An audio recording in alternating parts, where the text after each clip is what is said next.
This always blows my mind that this is true.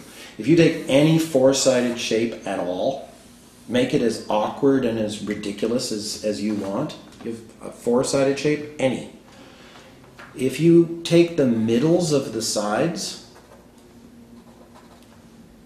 and connect them, it always makes a parallelogram. Always. In other words, these two lines are always in the same direction, and these two are always in the same direction. No matter what crazy, kooky thing you started with. That's scary to me. That's a conspiracy. That's amazing. That's completely unexpected.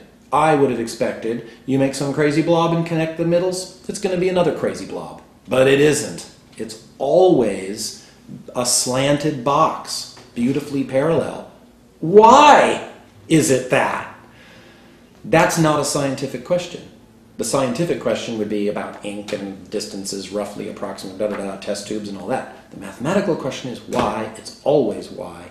And the only way we know how to answer such questions is to come up from scratch with these narrative arguments that explain.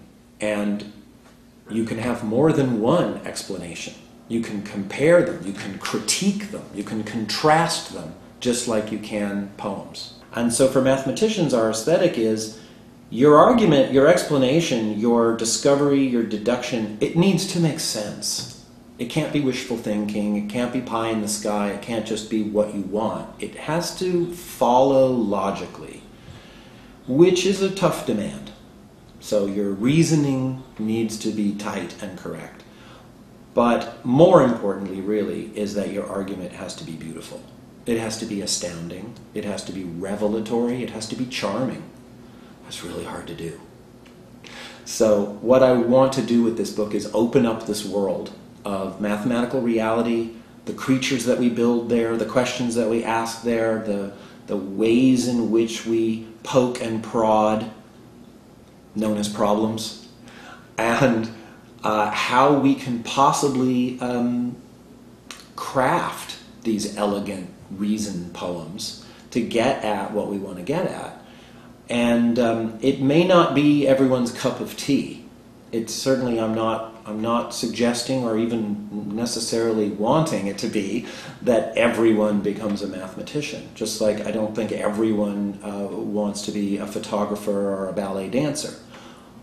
But I think it is important that everyone understand that there is an art of photography, there is an art of ballet, there is an art of mathematics, and those things have their own challenges, frustrations, joys, etc., and that one can then choose to integrate such arts into one's life to the extent that one wishes to.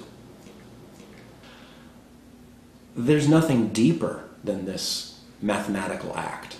There's nothing that comes even close.